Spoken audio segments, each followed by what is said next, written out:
quick word before we begin. This one is not a power fantasy. Nobody in it becomes unbeatable. It is a story about a frightened boy, a house elf who found a loophole, and a locket that refused to break for 14 years. There is a kitchen under the ground floor of a tall black house in London, and on the night of the 9th of October, 1979, an old house elf was trying to murder a piece of jewelry. He had a meat cleaver. He had already tried the poker, the coal shovel, a carving fork, and a bread knife with a cracked handle. The locket sat in the middle of the scrubbed kitchen table, and it was not marked, not a scratch, not a smear. When the cleaver came down on it, the sound was wrong, too soft and too far away, like a door closing in another building. The elf's name was Kreacher. He had served the House of Black for a very long time, and he had been given an order, and the order was burning in him the way a swallowed stone burns. Destroy it. He could not destroy it. So he hid it again. The locket was cold. That was the part he could not get used to. Every time he touched it, his fingers ached as though he had been holding snow, and something inside it turned over lazily and paid attention to him. Once, when he had been hitting it for a long time, he heard a sound like a man laughing behind a wall. Kreacher climbed onto a chair and brought the cleaver down with both hands. The blade snapped. The locket lay there, perfect. A small gold thing with a curled letter S on the front made of green stones. Then Kreacher stopped because somebody in the house said his name. He knew every voice in that house. There were only 3 left. His mistress was upstairs with a headache and a bottle of sherry, and she did not call him from the hall. She screamed for him from the landing. His master had been dead since the spring, and the 3rd voice, the young one, the one that had said his name so quietly on the shore of a black lake a few hours ago, belonged to somebody who was not coming back.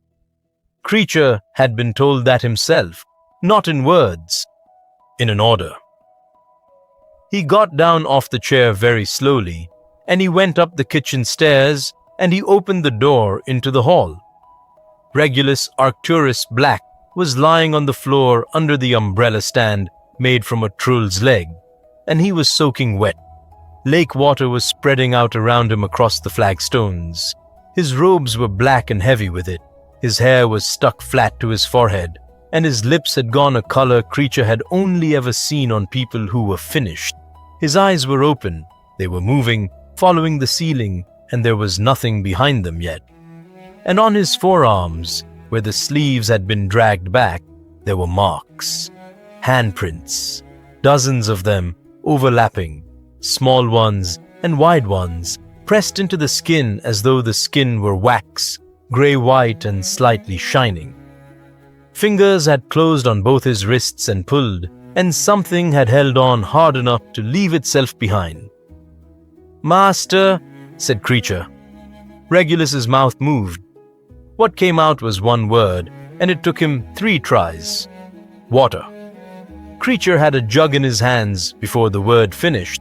He was so frightened that he spilled most of it, and Regulus drank the rest off the floor as much as out of the cup, sucking at it, both hands shaking so badly that the cup rattled against his teeth.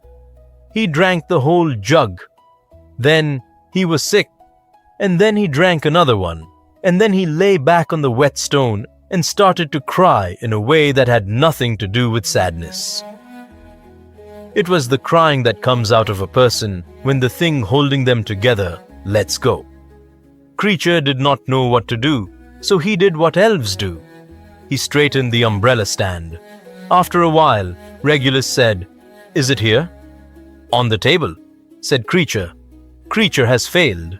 Kreacher has tried, Master, the cleaver and the poker and the knife. Kreacher has tried for hours." "Good," said Regulus. Then he said, "No, not good. I meant of course you couldn't." He tried to sit up. He got about halfway, and then he made a noise and grabbed at his left arm, and his fingers closed over the place where the dark mark had been burned into him 3 years before. when he was 16 years old and thought he was joining something magnificent. The mark was hot. It had started burning about a minute after he arrived in the hall, and it went on burning, and it did not stop. Somewhere in the country, a man with a white face and red eyes was calling his servants to him, one after another, counting them as they came. He was going to be doing a great deal of counting over the next few weeks, and 9 miles under a cliff on the coast, in the middle of a lake full of dead men, a stone basin held a locket that was not a horcrux, and a folded piece of parchment signed with 3 initials. And neither of those things had been found yet. To understand how a dead boy came to be lying in that hall asking for water, we have to go back 6 hours. It had started in the summer when the Dark Lord asked to borrow an elf. That was how he put it. He had asked politely in the drawing room, with Regulus's mother going pink with pride, because for a boy of 18 to have the Dark Lord standing on his carpet was the greatest thing that had ever happened to the House of Black. He needed a house elf for an evening. It was a small matter. He would return him. He did return him. Kreacher came back on his own, hours late, and Kreacher came back changed. Regulus found him in the kitchen with his forehead pressed against the cold floor, making a sound like a kettle. It took most of the night to get the story out of him, and it came out in pieces, and the pieces were these: a cave by the sea, a lake, a boat, an island with a stone basin on it, full of green potion. The Dark Lord had made Kreacher drink the potion, every mouthful of it.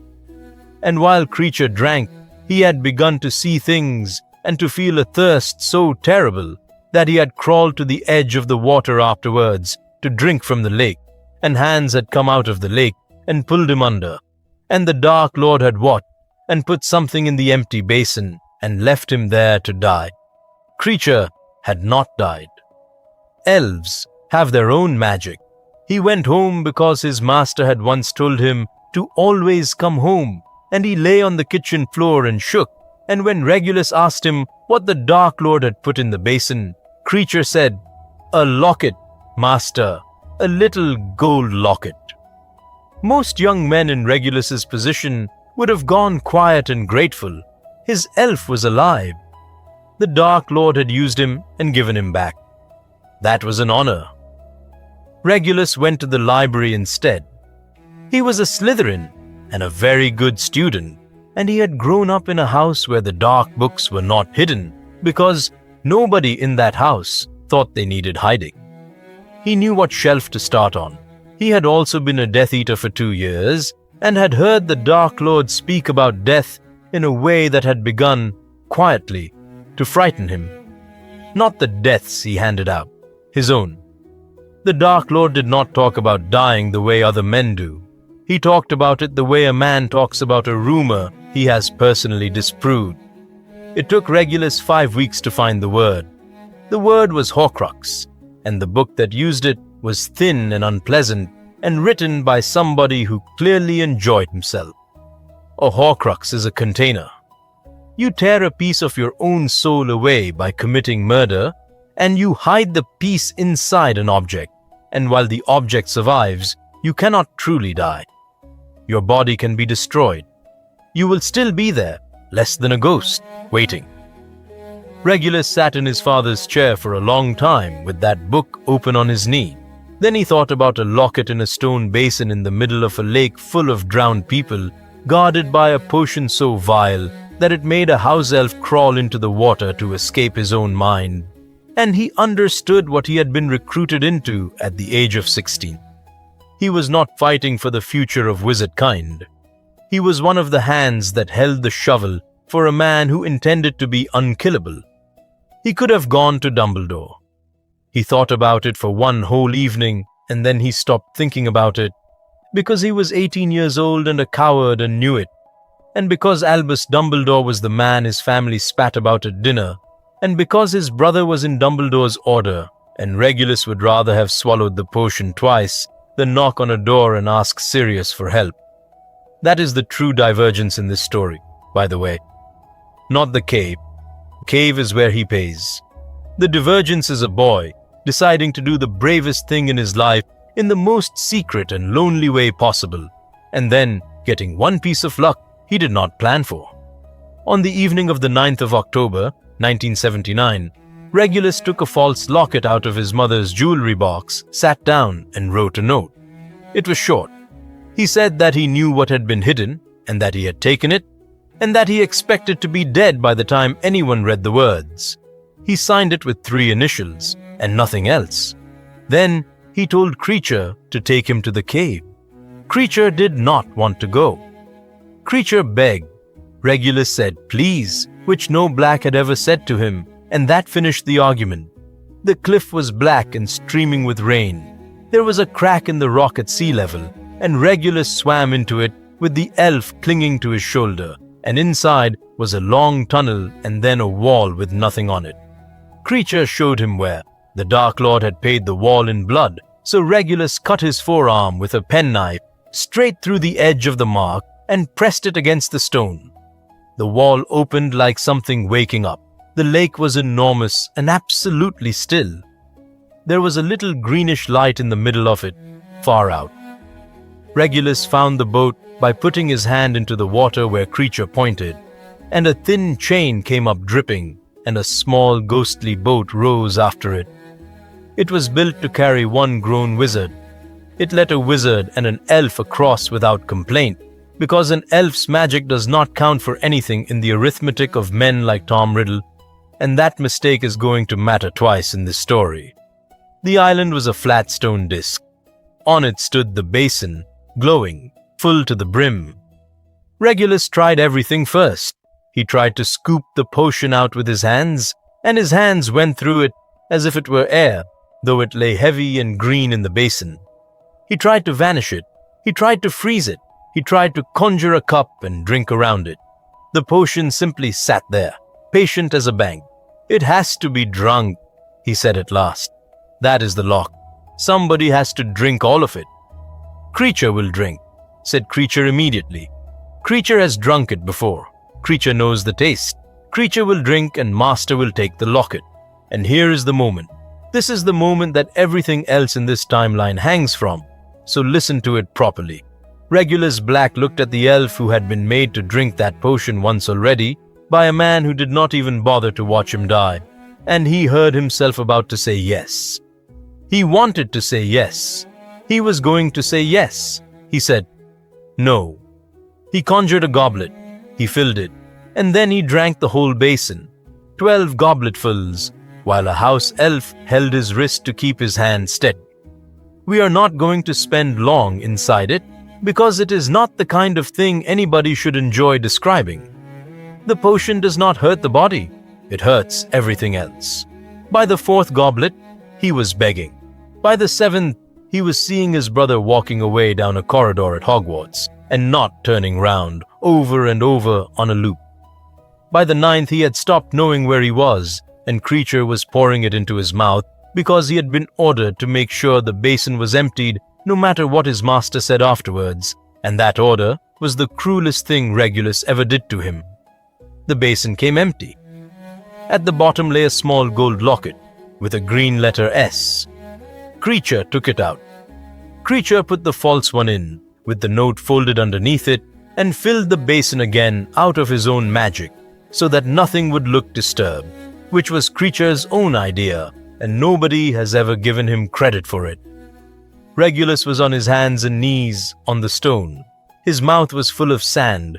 His whole body was screaming for water, and there was water 8 feet away in every direction, and he knew perfectly well what was in it. He said, "Kreacher, take the locket. Go home. Do not tell my mother what you did tonight, or where we went, or what I asked you to do. Destroy it, whatever it takes. Leave me here." Then he crawled towards the lake, because the potion had finished with his mind, and there was nothing left in him but thirst. Kreacher went. He had to. Every word had been an order, and the elf's own body carried him away. He arrived in the kitchen at number 12, grim old place, in the dark, with a locket in his fist. He put it on the table. He got the poker. He brought the poker down on it once, as hard as he could. and the locket lay there and laughed at him inside its little gold shell. And Kreacher, standing on a kitchen chair with a poker in his hands and his master dying 800 miles away, did what house elves have done for 1,000 years under the noses of wizards who never once thought to be careful with them. He listened to the order again, word by word. Take the locket. He had taken it. Go home. He had gone home. Do not tell my mother. He would not. Destroy it. He was trying, and he would go on trying. Leave me here. He had left. Nowhere, in any of it, had his master said, do not come back. Kreacher was gone before the poker hit the floor. The lake had already closed over Regulus's head. There were hands on both his wrists and one in his hair, and the light of the island was a small green smudge above him, going away. He was not fighting. That is the part he never talked about afterwards. He had stopped fighting almost at once, because the potion had spent an hour teaching him that he deserved this. Something small and bony took hold of his left wrist, on top of the dead fingers, already there, and pulled with a strength that had nothing to do with muscle. And a house elf, apparated out of a cave that no wizard alive could apparate out of, and took his master with him, because nobody had ever thought to build a lock against a servant. They landed in the hall. Regulus was not breathing. Kreacher, who did not know how to make a person breathe, hit him in the chest with both fists until the lake came out of him. Then he laid his master on the flagstones on his side with a cushion under his head, and then Kreacher went down to the kitchen and started on the locket because he had been ordered to destroy it, and that order was still burning, and it would go on burning for 14 years. 6 hours later, a voice in the hall said his name. He was ill for 9 days. The potion does not leave when it is finished with you. For the first 3 days, Regulus could not stop drinking and could not keep anything down, and every time he slept he woke up screaming with his hands over his eyes. On the 4th day the thirst went, and something worse arrived. A flat grey certainty that everyone he had ever known would have been happier if he had drowned. That lasted until the middle of November, and afterwards it came back sometimes for no reason at all.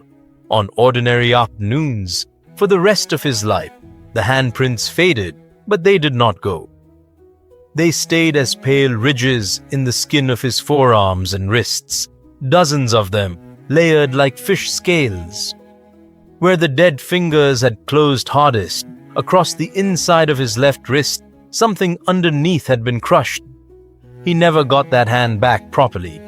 He could hold a wand with it if he had to, and he could not close it into a fist, and he never flew again, which for a boy who had been the Slytherin Seeker for 4 years was a small private funeral he never mentioned to anybody. The mark burned on the 10th of October, and again on the 15th, and again on the 22nd. He knew exactly what the third one meant. He had been in the room when the Dark Lord counted. There would have been a pause and a long silence, and then a very calm question. Where is the black boy? And after that, somewhere in England, people had begun looking for him. His mother found him on the 5th day, because Kreacher could not carry a jug up 3 flights of stairs forever without being noticed. Regulus Black stood in the doorway of her son's bedroom holding a candle, and she looked at the boy in the bed, and the candle shook so badly that wax ran over her knuckles, and she did not appear to feel it. She had spent 5 days being told by her elf that Master Regulus was away on the Dark Lord's business. She had told her sister-in-law as much, proudly, only that morning. "You are dead," she said. "Yes," said Regulus. "Please keep saying so." She came and sat on the edge of the bed, which she had not done since he was 7 years old and had dragon pox. She looked at his arms. She was not a stupid woman, whatever else she was, and she had seen the inside of that library too. "What did you do?" "I took something of his," said Regulus. "Take it back." "No." "Then give it to me, and I will take it back, and I will tell him you were confused, you were young, you were ill." Her voice was climbing. "He forgives, Regulus. He has forgiven others. Bellatrix will speak for you. She has his ear. She has always had his ear. Mother, said Regulus. He gave Kreacher to a lake to see whether the lake still worked. Walburga stopped. She sat there for a long time. Outside, the London traffic went past a house that most of London could not see. She was a woman who had raised 2 sons on a diet of pure blood and old glory, and one of them had walked out of the front door at 16 and never come back, and she had burned his face off the family tapestry with her own wand and told everyone she felt nothing. If they come here, she said at last, you will not be in this house. You will be nowhere. You will be a name on a wall between your father and an empty space. Do you understand me? Yes. Say it. I am dead, said Regulus. Good, said his mother. She got up. At the door she stopped without turning round and said, you will not tell me what you took, and you will not tell me where you put it, because I am not brave and I will not pretend to be.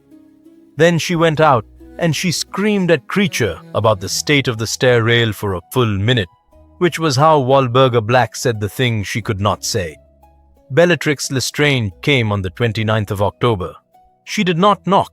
She was family, and the house knew her, and Regulus heard the front door from 2 floors up and had about 11 seconds to move. Kreacher took him by the wrist and apparated him into the one place in that house that no black would ever search, which was the cupboard behind the kitchen boiler where the elf slept on a nest of old blankets that smelled of soot.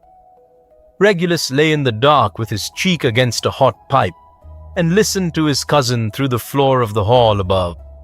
He has not come to the Dark Lord's call, Bellatrix said. 3 times, Aunt. 3. Then he is dead, said Walburga. You are the 9th person to tell me my son is missing. Do you imagine you are being kind? He was seen at Malfoy's in September and not since. He went out on the 9th. He did not come back. His elf came back alone and has been useless ever since. Look at it. A pause, and then the sound of Kreacher being kicked, which was Kreacher's own suggestion and which he was proud of afterwards. If your master has mislaid my son, Bellatrix, you may tell him from me that the House of Black has now given him 1 husband and 1 son, and that I would like an accounting. It was magnificent, and it very nearly worked. Bellatrix went through the house anyway. Regulus heard her overhead for an hour and a half, room by room, and he heard her open the cupboard on the landing where he had hidden as a child, and he heard her voice go silky in the drawing room where she stopped in front of the tapestry for a long time.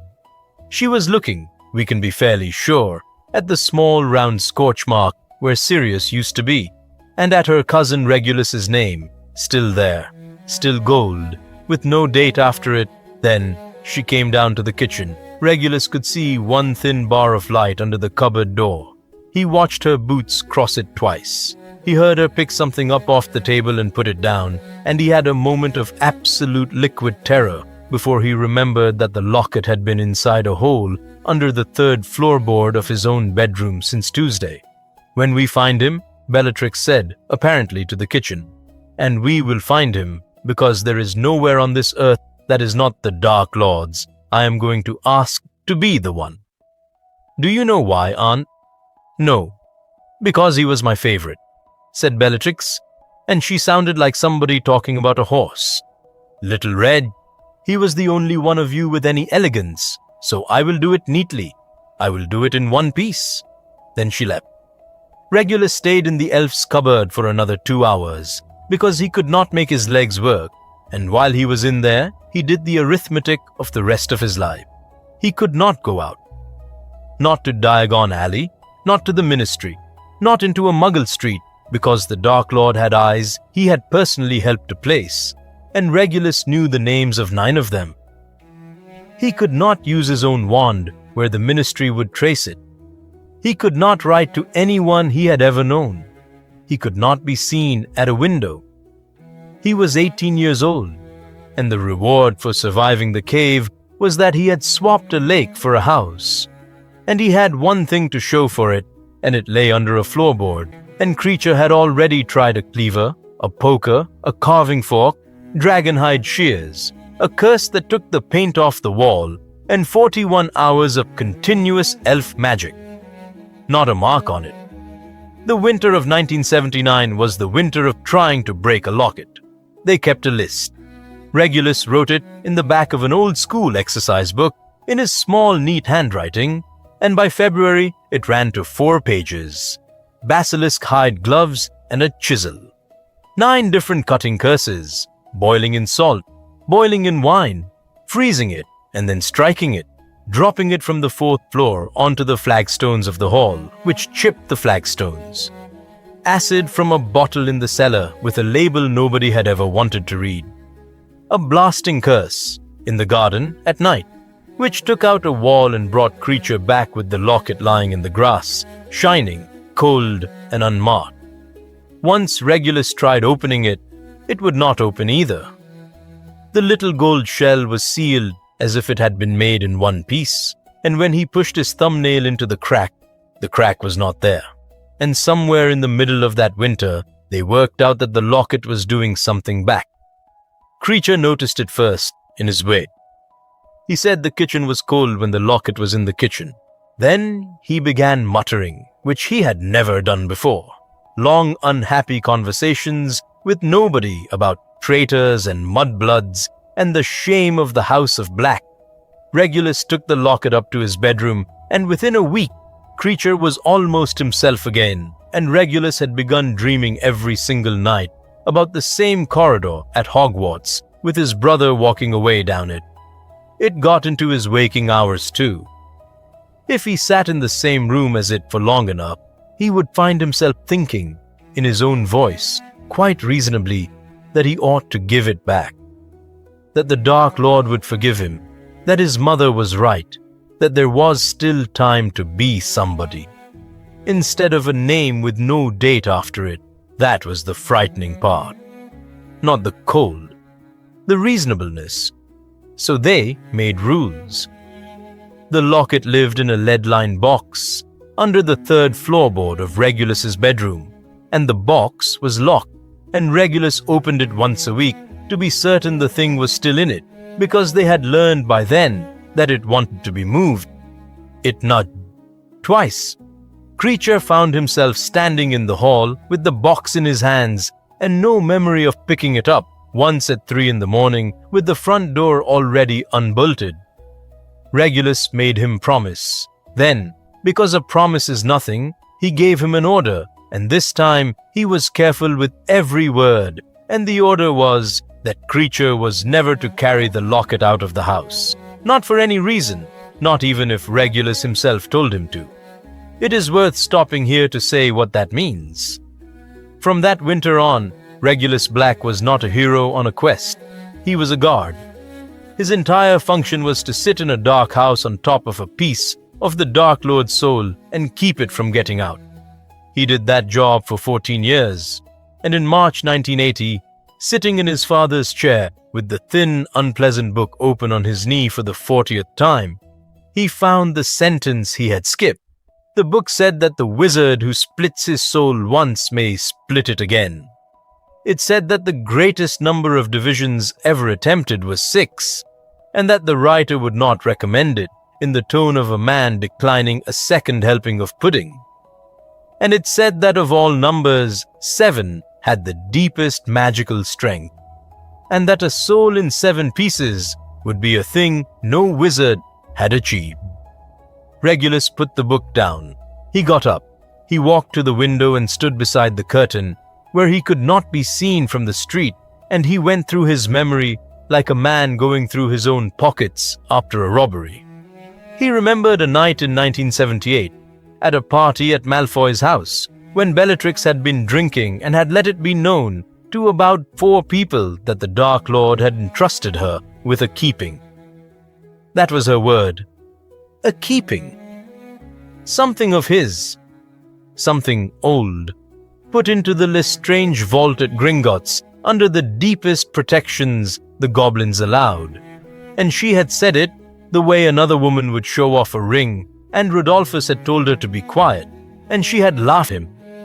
He remembered, further back, being 16 and new, and standing at the wrong end of a long room while the Dark Lord gave Lucius Malfoy something small wrapped in cloth. He remembered the instruction because it was strange enough to stick. Keep it. Do not open it. Do not tell me you have it unless I ask. And he remembered Lucius bowing over it as if he had been handed a crown, and Regulus, in the corridor afterwards, thinking it looked like nothing more than a book. And he remembered the Dark Lord saying, in front of 30 people, that he had taken steps. Steps. Plural. Regulus stood at that window for a long time, doing the worst arithmetic of his life. One locket under his floorboard, which he could not destroy. One keeping in a vault under London behind goblin magic. One small book in the hands of the richest and best connected man in Wizarding Britain, and a number in an unpleasant old text that suggested a man like Tom Riddle would not stop at 3. He was one person. He was 18 years old. He was legally, officially, gloriously dead, and he could not walk to the corner of the street. That night, he wrote out a list of every living human being who could help him, and it was a very short list, and he crossed the names off one at a time. Albus Dumbledore. Would believe him, probably. Would also want him to come in, to be seen, to be produced, and Regulus could not survive being produced.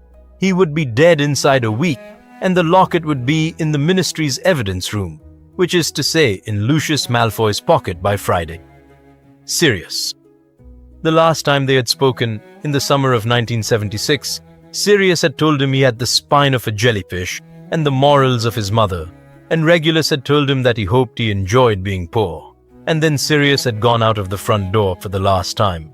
Sirius would not open a letter. Sirius would come round with 3 friends and burn the house down. His mother. Already asked, already answered. Every friend he had from school was either marked or married to somebody marked. And then, right at the bottom of the page, in handwriting that had gone small, he wrote a name that had not been spoken aloud in that house for 11 years, and that had been burned off the tapestry in the drawing room upstairs with a scorch mark exactly the same size as his brother's. Andromeda. On the 14th of July, 1980, at 9:30 in the evening, a house elf and a dead man appeared in a back garden in a muggle town between a rotary washing line and a plastic paddling pool with a duck on the side of it. Regulus stood among the sheets and could not make himself knock. He had rehearsed 11 opening sentences. Every single one of them was a lie, and he had worked out on the journey that if he told her a single lie, she would shut the door, so he had nothing left. Ted Tonks opened it in shirt sleeves, with a tea towel over his shoulder. He was a broad, comfortable, cheerful-looking man, and he took one look at the black hair and the grey eyes and the fine grey robes with lake mud still in the hem, and he did not shout. He simply put himself squarely in the doorway and said, over his shoulder, "Andromeda, it's one of yours." Andromeda Tonks came into the hall, drying her hands, and stopped. She had the black face, the same as Bellatrix, the same as Regulus, except that somebody had let the light in behind it. She looked at her cousin for about 4 seconds, and then she said, "You died last autumn." "Yes," said Regulus. "Bella cried at my mother's about it. Cried. Then she went out and she and Rodolphus did something to a family in Kent that I read about in the paper for 3 days." Andromeda's voice was perfectly level. "So you can imagine I have complicated feelings about you standing in my hallway. May I come in?" "No," said Andromeda. So he told her on the doorstep in the rain, with a muggle street behind him and Ted Tonks's arm across the doorframe. He told her about the elf and the lake. He told her about the potion, and he pushed his sleeves up and let her see his arms, which made Ted turn his head away.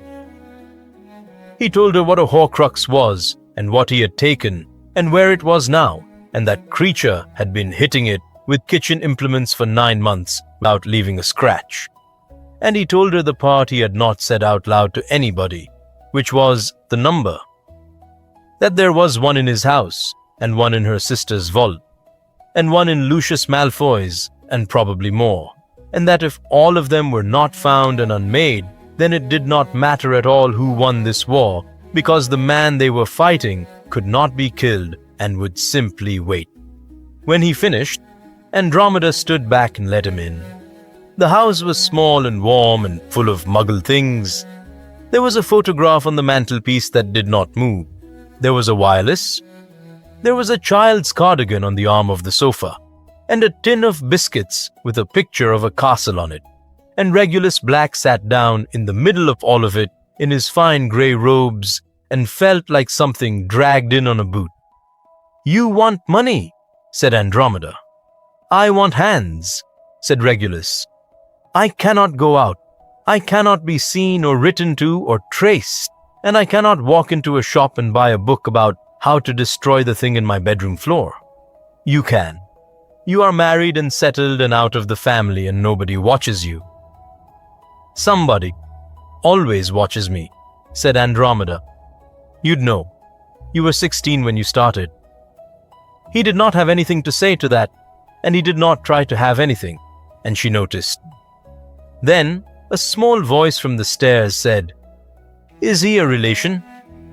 The Tonks' daughter was 7 years old, in a nightdress, sitting on the 4th step with her arms round her knees.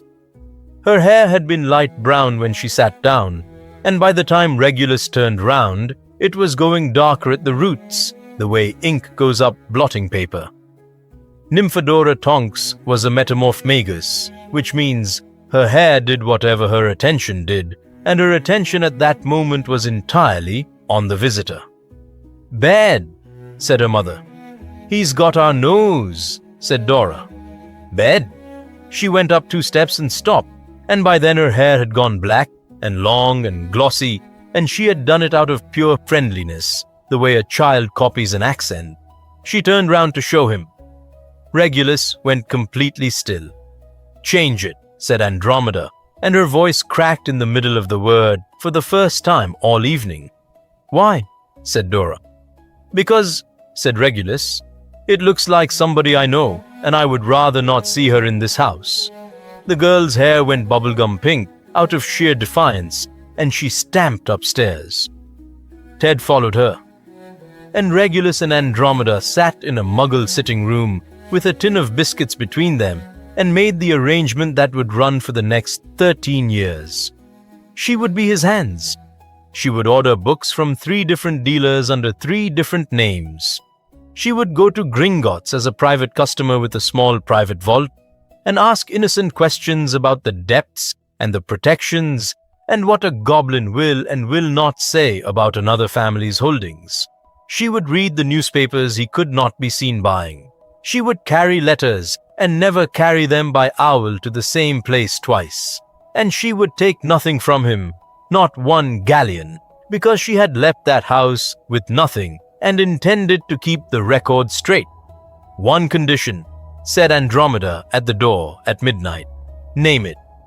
"You tell Sirius." "No. He thinks you're dead, Regulus. He got drunk at my kitchen table in November and told me he'd hated you since you were 14 and that he'd have come for you if you'd ever asked. And both of those things were true at the same time, which is what having a brother is." She folded her arms.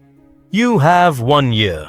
I will fetch books and ask goblins questions and post your letters for 1 year.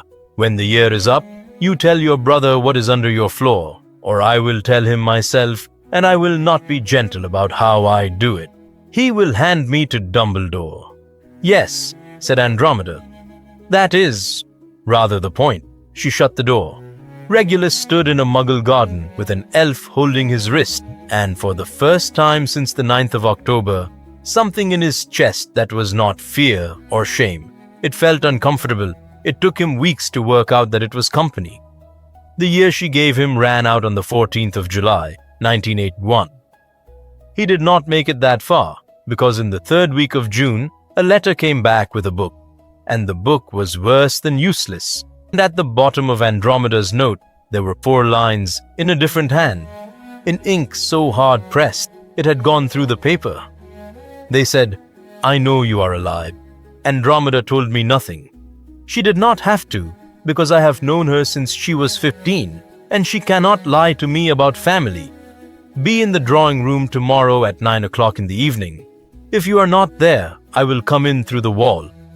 It was signed with 1 letter. S. Sirius Black came home on the 24th of June, 1981, for the first time in 5 years, and he came in through the front door like a man serving a warrant. Regulus was standing in the middle of the drawing room with his hands where they could be seen. He had thought about that for most of the afternoon. He had also thought about what to wear, which he was ashamed of, and had settled on the plainest robes he owned. Their mother was on the landing above. She had refused to go to her room. She stood at the banister rail in her best black with her chin up, and when her elder son came up the hall and looked up at her, she said nothing at all. Not one word. She turned round and walked into her bedroom and shut the door, and that was the last time Sirius and Walburga Black were ever in the same building. Then Sirius came into the drawing room and his wand was already up, and he crossed the carpet in 4 strides and put the point of it under his brother's jaw. Neither of them said anything for a moment. Sirius was 21. He had grown into somebody Regulus did not entirely recognize. Thinner and harder, with the look of a man who had not slept properly in about a year, which was accurate. "Say something only he would know," said Sirius. "I don't know what you mean." "Somebody's got a Death Eater in a room pretending to be my dead brother, or my dead brother is standing in front of me, and I'd like to know which. Before I do anything, I'll enjoy." The wand pressed harder. "So say something only he would know." Regulus thought about it properly. Then he said, "When you were 9, you got stuck in the tapestry room overnight because the door handle came off in your hand, and you were too proud to shout, so you spent the whole night talking to the wall. And in the morning, I told Mother I'd locked you in on purpose so that she'd punish me instead of laughing at you. She gave me the slipper, and you never said thank you." Sirius's wand hand did not move for several seconds. "I did say thank you," he said. "I gave you my sherbet lemons. You gave me 11 sherbet lemons and took 4 back." Sirius hit him. It was not a duel, and there was no magic in it. He dropped the wand on the sofa and hit his brother across the face with his open hand, hard enough to knock him sideways into a display cabinet full of dead ancestors' snuff boxes. And then he took hold of him by the front of the robes with both fists and shook him and shouted at him. And what he shouted was almost entirely one question, which was, "Where have you been?" Asked about 9 times in a row and getting less and less angry each time. Then he stopped and let go and stood with his hands over his face, and Regulus stood against the cabinet with his mouth bleeding, and the 2 black brothers stayed like that in the dark room for about a minute while the clock on the mantelpiece did its work. "I mourned you," said Sirius at last. "That's the thing. I sat at Andromeda's and I mourned you, and you were 9 miles away in this house. I know. 20 months. I know." "Why?" said Sirius. "And do not tell me you were frightened of Bellatrix." "I have been frightened of Bellatrix since I was 4. Why did you not come to me?" And Regulus gave him the true answer, which was the only reason any of this worked. "Because you would have been right," he said. "You were right when I was 14, and you were right when I was 16, and you were right on the day you left, and I was going to have to sit in a chair in front of you and say so out loud, and I would rather have drowned." He wiped his mouth, "which, in fairness, I very nearly arranged." Then he took his brother upstairs and lifted the 3rd floorboard in his bedroom and opened the lead-lined box. Sirius picked the locket up. Regulus let him, because there was no faster way and because he wanted a witness. For a moment, nothing happened. Then Sirius's face changed, slowly, the way a man's face changes when he hears his own name whispered in a crowd, and he stood there holding the little gold thing in his palm and listening to something. Regulus knew roughly what it was saying, because it had said it to him for 20 months in his own voice. It would be saying that James Potter had never really wanted him, that the Potters had taken him in out of pity, that everything decent in his life was borrowed and could be recalled, and that he was a black, and had always been a black, and had been raised in this house by that woman on purpose, and that no amount of running would take it out of his blood. Sirius threw it back into the box and slammed the lid. "That," he said, breathing hard, "is him. That's his voice. It's not the words, it's the way he waits after." "Yes. Reg." Sirius sat down on the bed, quite suddenly, like a man whose legs had made a decision without him. "What is it?" So Regulus told the whole thing for the second time in a year, and it went faster than it had on Andromeda's doorstep, and it was worse. Because Sirius knew things Regulus did not. Sirius knew that the Order of the Phoenix was losing. He knew that 11 members were dead. He knew that families were being taken in their houses in the middle of the night, with a thoroughness that suggested somebody was reading the Order's post. He knew that there was a leak, that Dumbledore had said so out loud in March, and that since March everybody had been quietly watching everybody. And he knew that James and Lily Potter had a son, born the previous summer, and that the Dark Lord wanted the child specifically, and that the three of them had been moved and moved again, and were now hidden somewhere in the West Country, under a charm that Sirius would not describe in that house. "There's a baby," said Regulus. "There's a baby." "Why does he want a baby?" Dumbledore knows. Dumbledore won't say, and I've stopped asking, because when Dumbledore won't say a thing, it means saying it gets someone killed.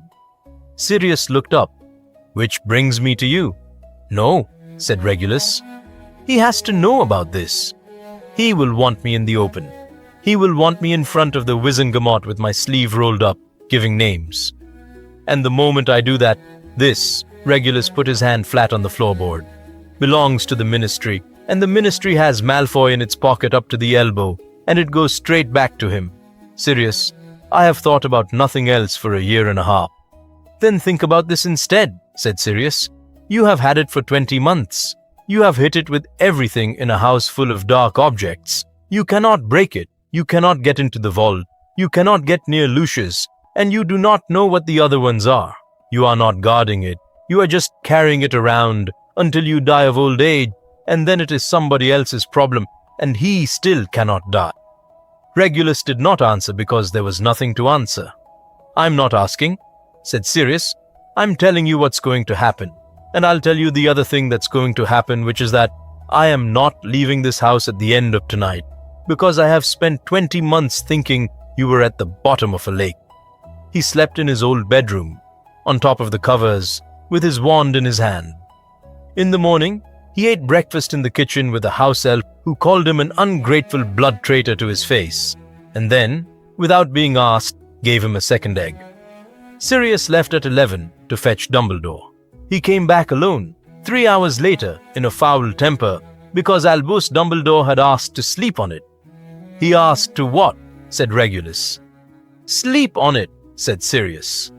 "He said a thing he has spent 40 years being unable to prove has just been handed to him by a 19-year-old dead boy in the house of the most dangerous family in Britain, and that before he walked into that house, he intended to sit in a chair for one night and be extremely suspicious.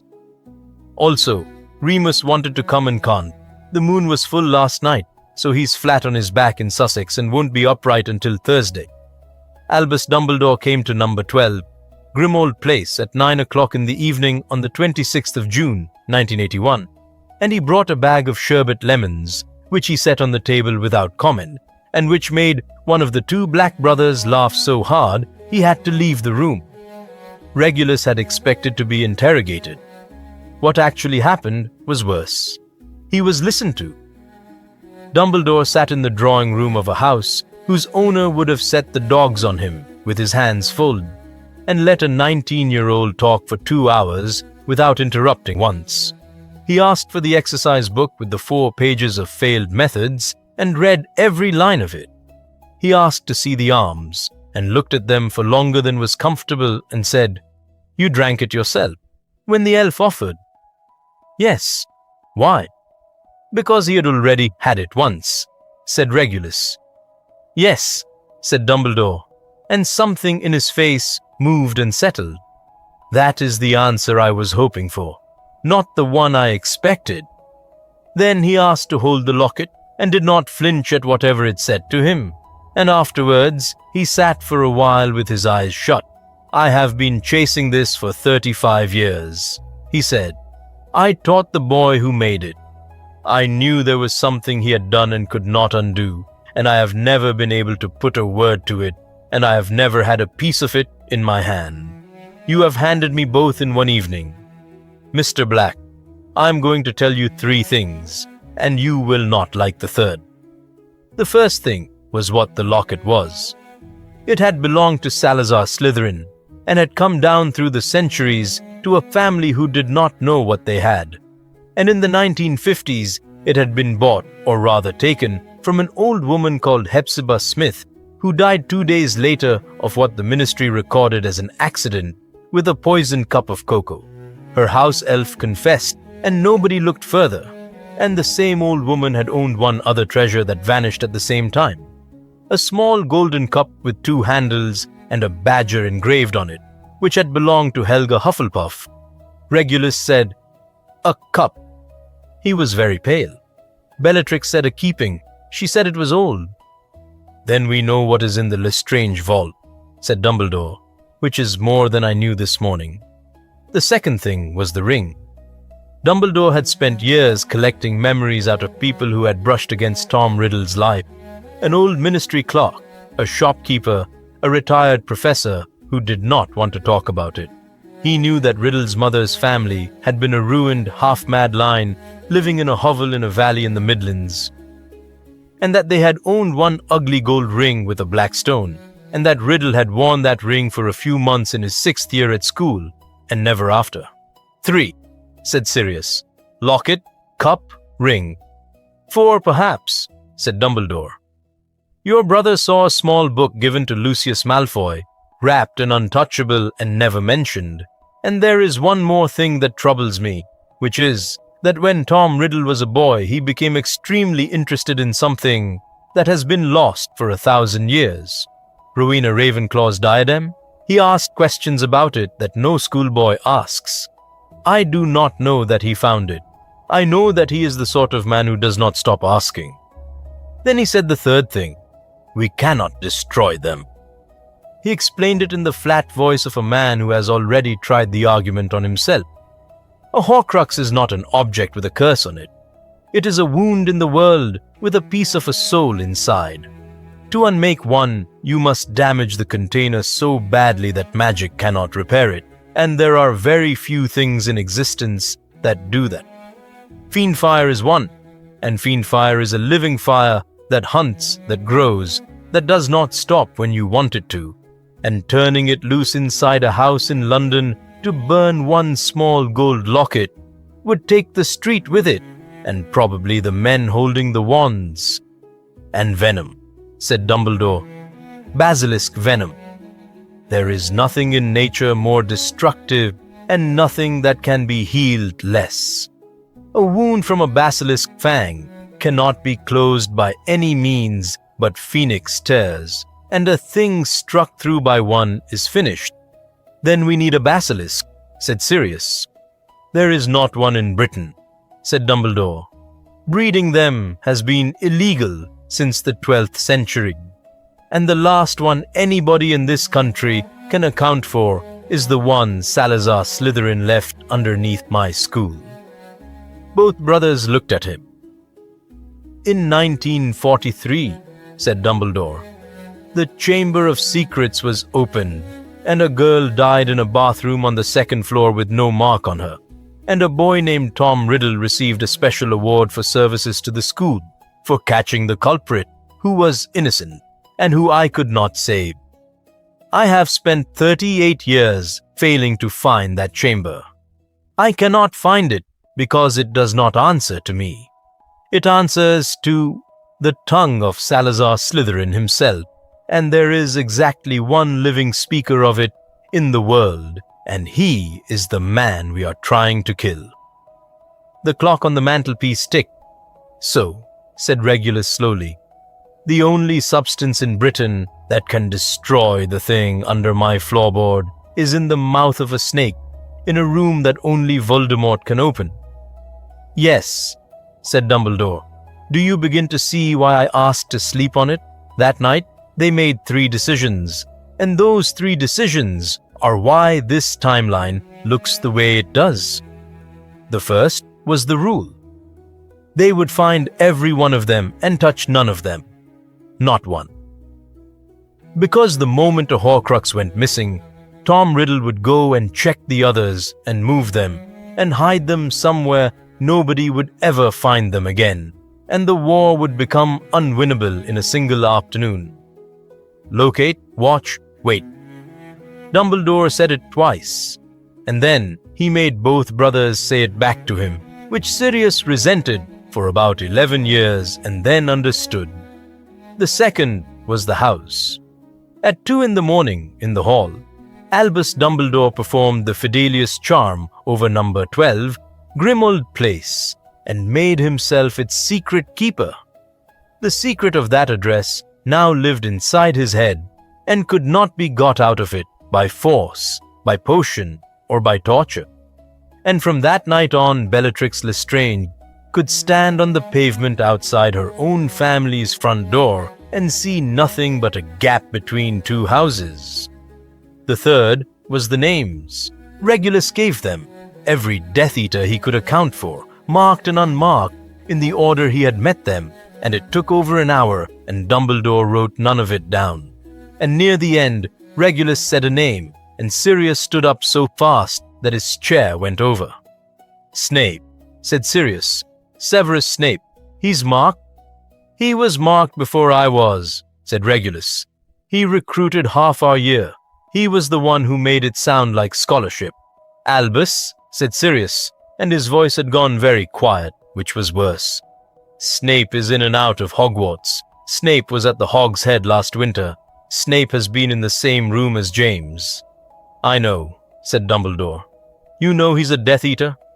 "I know a great deal about Severus Snape," said Dumbledore, "and I'm not going to discuss him with either of you, and you are both going to have to decide whether that is a reason to stop trusting me.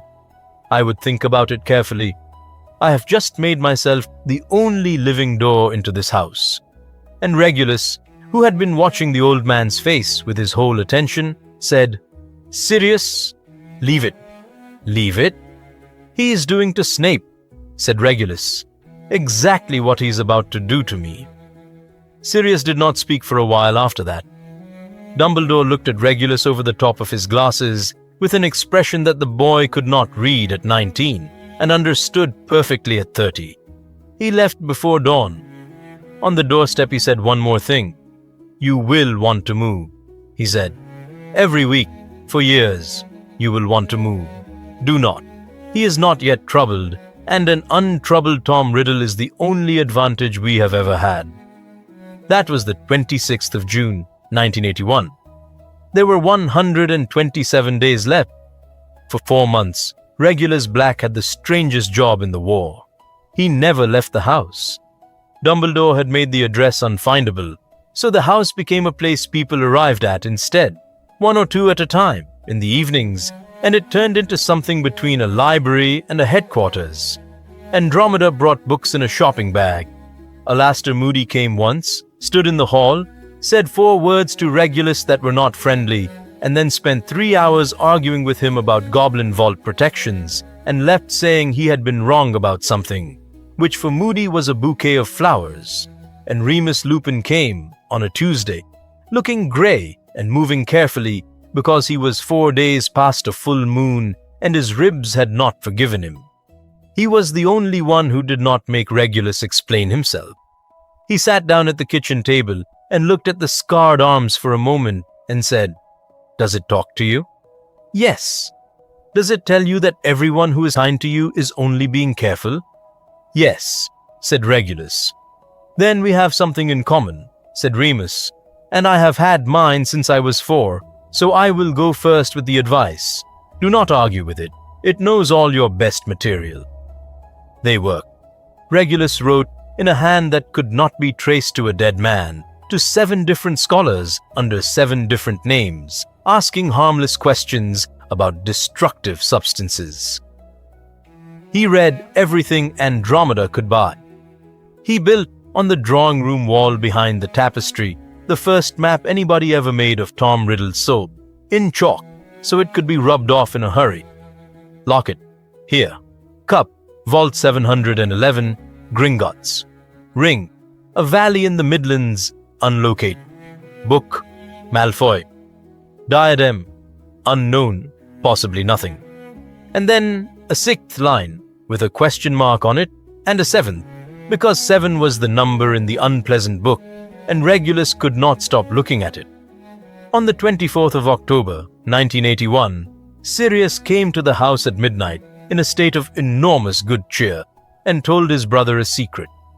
The Potters had gone under the Fidelius charm that week. Everybody in the order believed Sirius Black was their secret keeper because Sirius Black was the obvious choice, the best friend, the brother in all but blood, the one Voldemort would come for, which was the entire point. At the last minute, Sirius had persuaded James to switch to somebody nobody would look at twice. A small, harmless, forgettable man. Peter Pettigrew. It's beautiful, said Sirius. He'll spend a year on me. He can take me apart and get nothing, because I don't have it, and nobody in the world would waste an afternoon on Peter. Regulus sat very still with a cup of tea going cold in his hands. Is he brave? He said. What? Pettigrew. Is he brave? Sirius laughed. He's terrified of everything. He's been terrified of everything since he was 11. He's also spent 10 years being terrified in exactly the right direction, which is the only kind of courage that counts. Does Dumbledore know you switch? No, and he's not going to, said Sirius. He offered to do it himself, and I talked James out of it, because if Dumbledore is the keeper, then Voldemort knows where to point, and I am not having my best friend's life depend on an old man's schedule. Reggie, he leaned forward.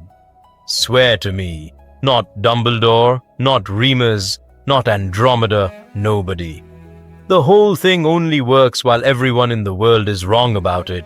And Regulus Black, who had one uneasy feeling and no evidence at all, and who knew better than any living person what an ordinary frightened young man will do when a soft voice offers him a way to stop being frightened, looked at his brother's happy face and swore. He kept the promise for 7 days. He was never able to explain afterwards why he kept it. He tried. The honest version was 3 parts. He had nothing to bring but a feeling. He was a Death Eater talking about a member of the Order, and he knew what that would sound like, and he had spent 2 years learning that when Regulus Black spoke, people stopped and looked at the mark on his arm first and heard the word second, and he was so tired of it that he had begun, without noticing, to prefer silence.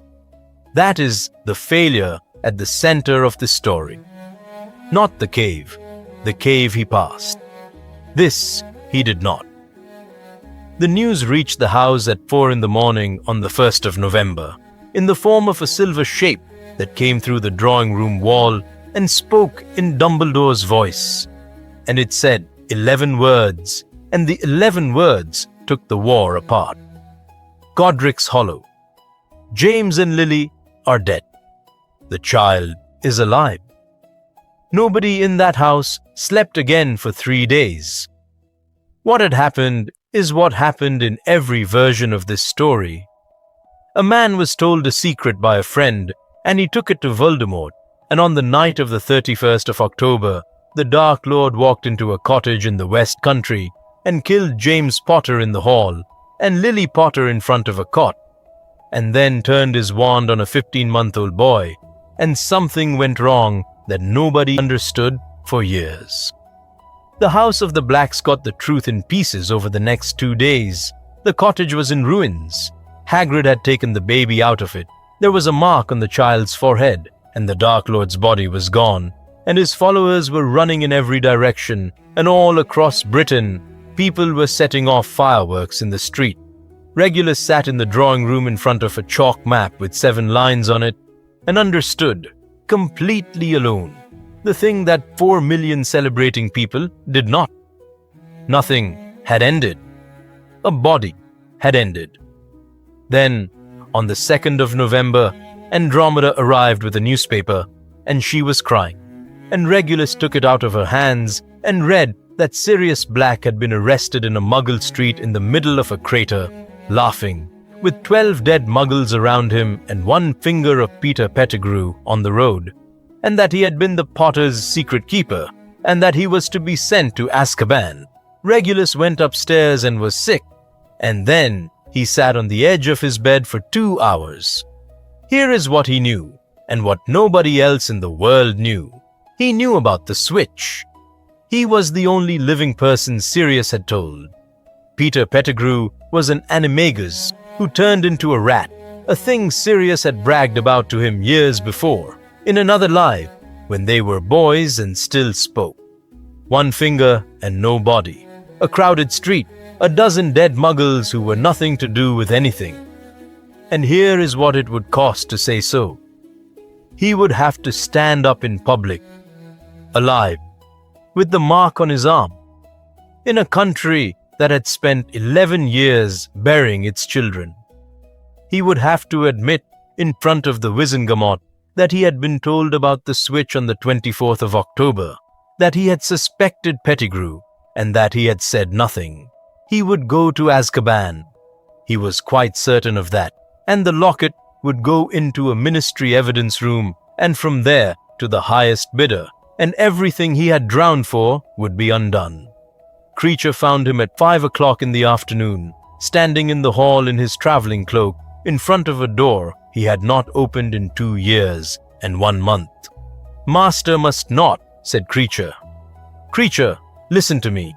Take the box out from under the floor. Take it to Albus Dumbledore at Hogwarts tonight and put it into his hands, and then come back to this house and stay in it." Regulus knelt down and looked the elf in the eye. "And I am ordering you, and hear the words, because you are better at words than any wizard I ever met. You are not to obey any instruction from me after tonight that would take that locket out of Dumbledore's keeping. Not if I beg, not if I am screaming." Kreacher began to cry.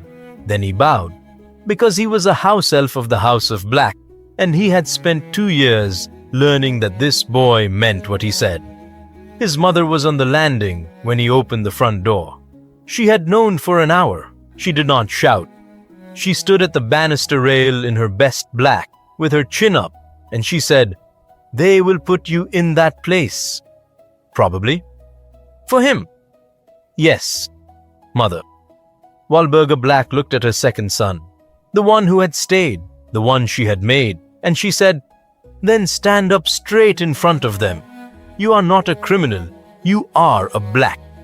Which was, from her, an apology, a blessing, and a complete failure to understand anything all at once. And it was the last thing she ever said to him that was not shouted through a door. He walked into the Ministry of Magic at 6:20 in the evening on the 2nd of November, 1981, put his wand on the desk in front of the startled witch at the security post, pushed up his left sleeve, and said, "My name is Regulus Arcturus Black. I am a Death Eater. I want to give evidence in the matter of my brother." They had him in a cell in 11 minutes. 6 auras came for him, and he did not resist any of them. It took Albus Dumbledore 2 days, 4 favors, and 1 conversation with the Minister for Magic that nobody ever wrote down to turn that arrest into a hearing. And on the 19th of November, 1981, in courtroom 10, deep under London, with Bartemius Crouch presiding and a public gallery packed to the walls, the Wizengamot tried Sirius Black properly, which is a sentence that no other version of this story gets to say. They brought Sirius up from a ministry holding cell where he had spent 17 days. He had been on a boat to Azkaban on the 2nd of November when the order came to turn it round. And the reason the order came is that at 6:20 that evening, a black had walked in off the street and asked to confess, and even Bartemius Crouch could not pretend that was ordinary. Sirius looked terrible. He had lost 1.5 stones. When the chains on the chair moved to take his wrists, he laughed at them, which did him no favors with the gallery. The charges were read: that he had served as secret keeper to James and Lily Potter and betrayed them to Lord Voldemort; that he had murdered Peter Pettigrew; that he had murdered 12 muggles in a public street. Sirius told the truth. He told it badly because he was ill and furious and grieving, and because the truth included the sentence, "I persuaded James to make Peter the keeper instead of me. So in a way, I did kill them," which the gallery enjoyed a great deal. When he finished, a woman near the back shouted something about his mother, and Crouch let her. Then the court called its second witness, and a young man in plain robes was brought in between two aurors, with his left sleeve rolled up to the elbow on the court's instruction, and the entire chamber stood up. Half of them thought he was a ghost. He had been in the newspapers as a casualty 2 years running. And then they saw the mark and the scarred forearms above it, and the noise turned into something with an edge on it. And Regulus Black stood in front of 500 people for the first time in 25 months and discovered that he was not going to faint after all. He gave his evidence in order, plainly, and he did not once say the word sorry. He was a Death Eater, marked at 16. He had deserted in October 1979 after taking something from Lord Voldemort and had allowed himself to be believed dead. His brother had found him alive in June 1981. On the 24th of October 1981, in the drawing room of number 12, Grimmauld Place, Sirius Black had told him that the Fidelius charm on the Potters had been placed with Peter Pettigrew and not with himself, and had made him swear to tell nobody. "And did you tell anybody?" said Crouch. "No." "Why not?" "Because I thought Pettigrew would break," said Regulus. "And I had nothing but a feeling, and I was a Death Eater, and I decided that nobody would listen to me." He looked up at the benches. "I was wrong on the last point. I have no way of knowing whether I was wrong on the first 3. That is what I will be living with." The chamber went quiet in a different way. Crouch attacked, and he was very good at it. He put it to the witness that a marked Death Eater had come forward with an unverifiable private conversation to save a family member. He put it to the court that the Black family had produced Bellatrix Lestrange. He put it to Regulus that his story required them to believe that the great secret of the Potter's hiding place had been entrusted by their secret keeper's own account to a man in the service of the Dark Lord. "No," said Regulus. "It requires you to believe that my brother told his brother because he was showing off. It is the only thing he has ever been consistent about." Somebody in the gallery laughed. Crouch called for Veritaserum. They gave it to him. 3 drops, in front of everybody. And under it, Regulus said the same things in the same order. And then Crouch did the thing Dumbledore had warned them he would do, and turned round and told the court that Veritaserum can be resisted by any competent Occlumens, that all of the Dark Lord's inner circle were trained in it, and that the potion, therefore, proved nothing whatsoever. Albus Dumbledore rose from the benches. "Then let us be consistent," he said. "If the truth potion is worthless when it exonerates the accused, it is worthless when it condemns him, and this court has used it to condemn 19 people this year. Bartemius, you cannot have both. Choose one, and I will abide by it." Crouch chose the wand. That was his mistake, and it is the reason this timeline exists. He called a ministry expert to perform the reverse spell effect on Sirius Black's wand, expecting a blasting curse, because the Muggle street had a crater in it, 9 feet deep, and 12 people had died. The wand gave up its last spells in order, one ghostly echo at a time, in front of the whole chamber. A summoning charm, 2 stunning spells, a shield charm, a light, nothing else. There was no blasting curse in it, and no blasting curse in the 5 before that, and a curse capable of taking the front off 4 houses does not hide. "He could have used another wand," said Crouch.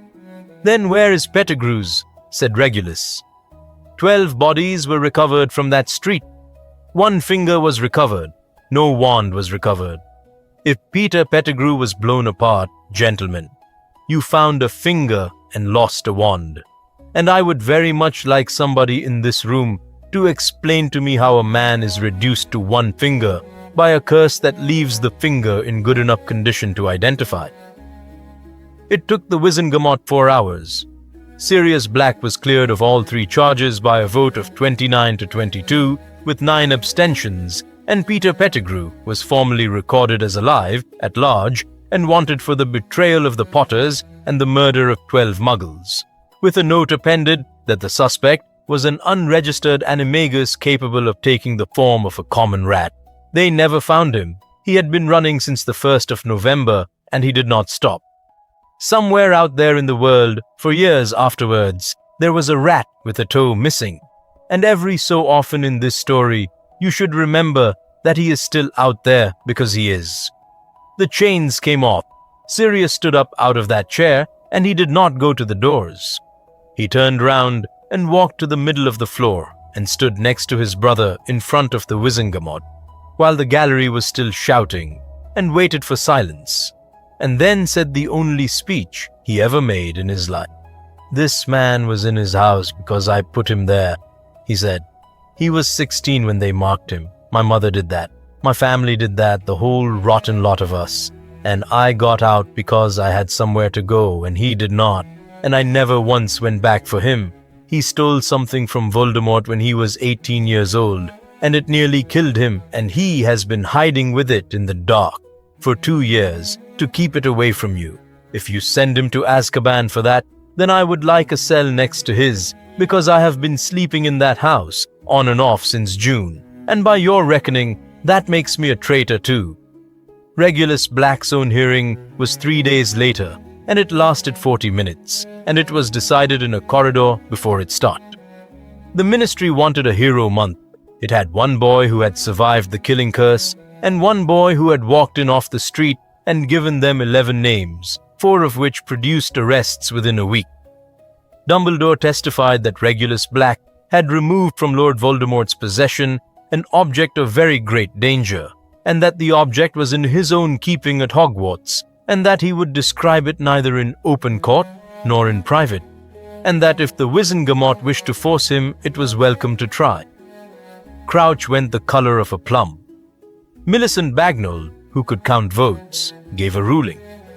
Regulus Arcturus Black was convicted of being a member of a proscribed organization and of failing to disclose material knowledge of a capital crime, and he was sentenced as follows. His wand was surrendered to the ministry for a period of 7 years. He was confined to his registered residence, permitted out only with written permission, subject to inspection at any hour. He was barred for life from employment by the Ministry of Magic, from Gringotts, and from teaching. And he was warned, on the record, that any further offense would be met with a term in Azkaban of not less than 20 years. He said thank you. Crouch heard it as sarcasm. It was not. In the corridor outside courtroom 10, while the Aurors were sorting out his escort home, a man in beautiful robes with long pale hair came out of the crowd and shook Regulus's hand and held on to it for a moment longer than was pleasant. "Regulus," said Lucius Malfoy warmly, "the family is so relieved. I never believed the reports." "Yes, you did." "I am told," said Lucius quite gently, "that you took something." Dumbledore was careful not to say what. "You know how I am about old things, Regulus. I collect them.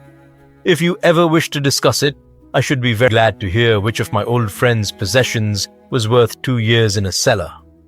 He let go and smiled and walked away down the corridor towards the lifts. And Regulus Black stood there and understood that the war had not ended at all. It had merely gone quiet, and everybody in it had gone home, and one of them had just told him he was going to spend the next 12 years being watched. There is a part of this story that Regulus Black never forgave himself for, and it is not the part you would expect. On the 23rd of November, 1981, 4 days after her cousin gave evidence against her master's servants in open court, Bellatrix Lestrange came to number 12, Grimoald Place. Neighbors who were interviewed afterwards remembered a woman standing in the road for the better part of an hour, in the rain, looking at the gap between number 11 and number 13. She looked at it the way you look at a word you know you have spelled wrongly. She walked the length of the terrace twice. Then she screamed once and disapparated, because the Fidelius charm held, and there was nothing in the world she could do about it. 4 nights later, she and her husband and his brother and a young man named Bartemius Crouch, the younger, broke into a house in Lancashire, and they tortured Frank and Alice Longbottom until neither of them knew their own names, and they did it in front of a 15-month-old boy in a cot. The reason they did it, everybody agreed afterwards, was that they wanted to know where the Dark Lord had gone. That was true. It was also true that Bellatrix had spent 4 days unable to get at the one Black who had betrayed him, and that she had gone looking for somebody who could be got at instead. Regulus worked that out for himself on the morning the news broke, and it lived in him for the rest of his life, and he did the only thing he could think of, which was write a letter every year on the 30th of July to a woman named Augusta Longbottom, who was raising her grandson alone. She did not answer for 11 years. Bellatrix Lestrange was tried in December. Regulus watched from the gallery because Dumbledore said he should, and because he had decided to stop looking away from things. She was magnificent and horrifying and completely unrepentant. She told the court that the Dark Lord would rise again, and when they took her down, she found her cousin's face in the crowd and shouted one sentence at him that made his hands shake for a week. "He will come back for you first, little Reg." Sirius Black spent the whole of December 1981 fighting for custody of his godson, and he lost. He was not sensible about it. He shouted at Dumbledore in the entrance hall at Hogwarts and had to be led away by McGonagall. What he said was reasonable, though, and it deserves saying properly, because a lot of people would have said it. He was the boy's godfather. James and Lily had chosen him. He was cleared. He had money, he had a house, and the alternative was Lily's sister, who had refused to attend her own sister's wedding, and her husband, who once wrote to the Potters to say he would prefer no further contact with their sort. And Dumbledore said no, and gave the reason, and Sirius could not beat the reason. Lily Potter had died putting herself between her son and Voldemort, and that had left something in the boy, some old and very deep protection that lived in blood. It could be anchored, it could be made into a wall around a house, so long as that house belonged to Lily's blood relative, and so long as the boy could call that house his home. Nowhere else on earth could hold that charm. Not Grimoald Place, not Godric's Hollow, only Petunia's. "He is not coming back, Albus," said Sirius. There was a crater. There was nothing in the cottage but a dressing gown.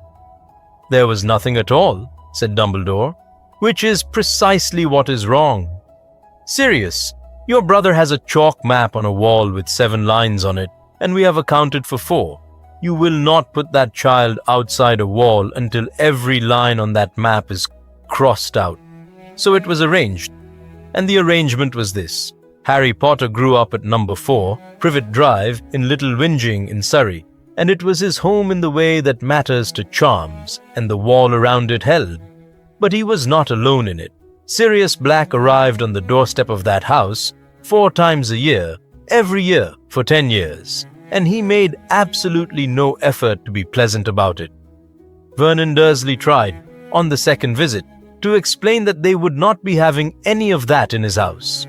Sirius listened to the whole speech with great interest and then asked conversationally whether Vernon had ever met a metamorphomagus, and explained what one was, and said that his cousin's daughter could look exactly like a health inspector if she felt like it. Harry Potter had the small bedroom upstairs from the age of 4. Before that, he had the cupboard under the stairs, and Regulus asked Sirius once, years later, why he had not got him out of it sooner. And Sirius said, "Because I did not know for 3 years, and because he did not tell me, and I have never got over either of those things." So Harry grew up knowing certain things. He knew he was a wizard. He knew his parents had been murdered by a man called Voldemort, and that they had died fighting, not in a car crash. He knew that the mark on his forehead came from that night. He knew his godfather, who turned up with a motorbike and terrible presents and stories about his father, and a quiet, grey-faced man called Remus, who came at Christmas and never in the middle of the month, and a loud, pink-haired cousin who could turn her nose into a pig's snout on request. He did not know he was famous. Dumbledore was immovable about that, and Sirius, who wanted very much to tell him, obeyed for 11 years, which was probably the single most difficult thing Sirius Black ever did. He did not know about the prophecy. He did not know that Voldemort was still, in some sense, in the world. And he did not know that there was a second black brother, because Regulus asked them not to tell him. He gave a reason once. To Andromeda, he said, "One day somebody's going to have to explain to that boy that a man who knew Pettigrew might break." Said nothing. I would rather he was old enough to be angry properly. Now, 9 years pass yet, and I am not going to pretend they were exciting, because the whole point of them is that they were not. Locate, watch, wait. 4 people and a house elf sat on the biggest secret in Britain and did nothing with it on purpose for the better part of a decade. But 4 things happened in those years that matter, so we will take them one at a time. The first was in the summer of 1984, when Albus Dumbledore finally found a ruined shack in a valley in the Midlands, with a nailed-up door and a dead snake on it, and 40 years of dust inside. Under the floor, he found a box, and in the box, a heavy gold ring with a black stone. He came back and told them. Sirius wanted to go that night, and Dumbledore said no, and reminded them of the rule, and Regulus backed him, and it was the only time in 12 years that the 2 of them were on the same side of an argument against Sirius. But Regulus asked one question. He said, "How long did you stand in that room, Professor?" And Dumbledore, who did not lie, said, "A little over an hour." Regulus said nothing at the time. He wrote it down in the back of the exercise book, in the list of things that were going wrong slowly. He knew what it looks like when a clever man stands too long in front of something that promises him what he wants. He had drunk 12 gobletfuls of it. The second thing was in 1985 when Walburga Black died in her bedroom on the 2nd floor, with her elf holding her hand and neither of her sons in the room. Sirius did not come. Regulus sat with her for the last 2 days and read to her out of a book about her ancestors, which was the only thing she wanted. She had a portrait done in the last year and hung it in the hall, and she gave it instructions. If you have ever wondered why there is a painting in that house that screams at anybody who walks past it, that is why. She commissioned it as a burglar alarm against her own family. Regulus put 4 silencing charms and a curtain over it, and it screamed through all of them. He inherited the house since Sirius had been burned off the tapestry and did not want it. And 2 days after the funeral he told Kreacher that he could go, that he was free, that there was a formal way to do it, and Regulus would do it properly, and Kreacher could live wherever he liked. Kreacher was so upset that he had to sit down on the floor. He said that Master Regulus had gone mad in the lake. He said that Kreacher had served the House of Black for 6 generations and would be found dead in this kitchen and not in some field. Then he asked, in a very small voice, whether he had done something wrong. Regulus never raised it again. he did make one change. From 1985 on, there were 2 chairs at the kitchen table, and both of them were used, and no Black had ever done that in the history of that house. The third thing was 1986, and 1986 was the failure. They went for the cup, not with wands, because Dumbledore had forbidden that, but with lawyers. Andromeda Tonks, as a Black by birth, entered a claim before the goblins for an inventory of Vault 711 on the grounds that certain family heirlooms had been carried into her sister's marriage improperly. It was a real claim, and a decent one, and the whole point of it was to get a goblin to read out a list. It failed. Goblins do not care about wizarding family law, and the claim was refused inside 3 weeks, and then something happened that they had not thought about, which is that the goblins notified the vault holder's family agent that an inquiry had been made. Bellatrix and Rodolphus were in Azkaban. Their family agent was Lucius Malfoy. 6 months later, the protections on the deep vaults were quietly upgraded. A cursed layer that multiplies whatever it touches was added to the vault door. A thief's downfall was installed on the cart run at the 800th level. And a Ukrainian iron belly, blind and half-starved, was chained at the bottom of the shaft, and it is still there in 1993. They never got another chance at the cup, not in Regulus Black's lifetime. And there was one more consequence, which took 6 years to arrive, and which nobody saw coming. From 1986 onwards, Lucius Malfoy knew that somebody with the Black name was hunting for objects belonging to the Dark Lord. He drew the wrong conclusion, which is that they were collectors like him. But he took the small black book out of the drawing room floor at Malfoy Manor and put it somewhere better, and from that day he was frightened of it in a way he could not explain to himself. And a frightened man with a dangerous thing in his house is a man looking for somewhere to put it down. The fourth thing was small. In November 1988, a witch from the improper use of magic office came to the house with a wand in a box 7 years to the day and gave it back. That afternoon, Regulus Black walked out of his own front door and down to the end of the street and stood on the corner in the sunshine for 11 minutes, and then came back in and sat on the stairs for an hour. He was 27 years old. He had been 18 the last time he stood on a pavement without permission. Harry Potter's letter came on the 24th of July, 1991, and Sirius took him to Diagon Alley himself and bought him an owl and stood in Ollivander's while the old man went up and down the shelves for 40 minutes. And when the 11th wand finally sent up a spray of red sparks, Ollivander held on to Harry's hand a moment too long and said, in the pleased and slightly appalling way that he had that the phoenix, which gave the feather for that wand, had given exactly one other, and that the brother of the wand in Harry's fingers was the wand that had made the mark on his forehead. Sirius reported that conversation to Dumbledore the same evening. Dumbledore was silent for so long that Sirius asked him twice whether the connection was dangerous, and Dumbledore said no, and it was the first time Sirius ever caught him giving an answer that was not exactly a lie and was certainly not the truth.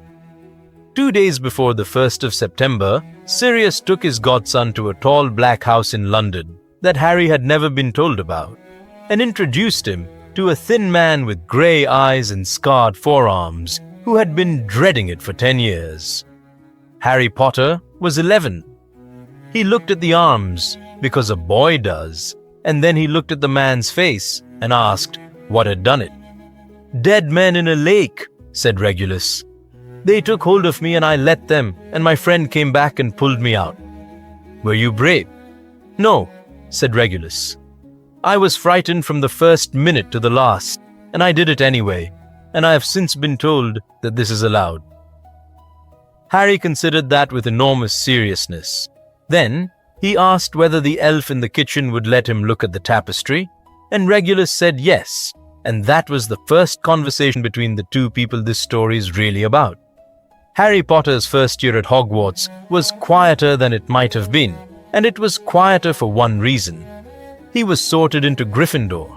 He met a red-haired boy called Ron Weasley on the train who shared his sweets and became the best friend he ever had. And at Halloween, the two of them knocked out a mountain troll in a girl's bathroom and came out the other side of it with a fierce, alarming, brilliant girl called Hermione Granger, who had been crying in a cubicle 10 minutes earlier and who never cried in front of either of them again. And in the second week of December, Albus Dumbledore wrote to a man in London and asked him to come and walk down a corridor. Regulus had told him years before what living with the locket had done to him. He had said that after a while you stopped needing to see it. There is a coldness in a room that has one in it, and a pressure like standing near a person who is about to be sick. And once you have felt it for 2,000 nights, you cannot unlearn it. Dumbledore had filed that away, as he filed everything, and in December 1991, he had a member of staff he could not account for. Regulus came up on the night train, in a hood, with written ministry permission in his pocket, and at 9:30 in the evening, he stood at the end of the third-floor corridor, while a nervous young professor in a purple turban came the other way, carrying a stack of books. He got within 4 feet and had to put his hand on the wall. "It is not in the turban," he told Dumbledore afterwards, and his voice was not steady. "Professor, it is in the man. It is in his head. That is not a man with a thing in his pocket. That is a man with a passenger." What happened 3 nights later was fast and ugly and almost bloodless, and none of the students ever knew about it. Dumbledore and Severus Snape took Quirinus Quirrell in his own office. Snape got the door. Dumbledore did the rest.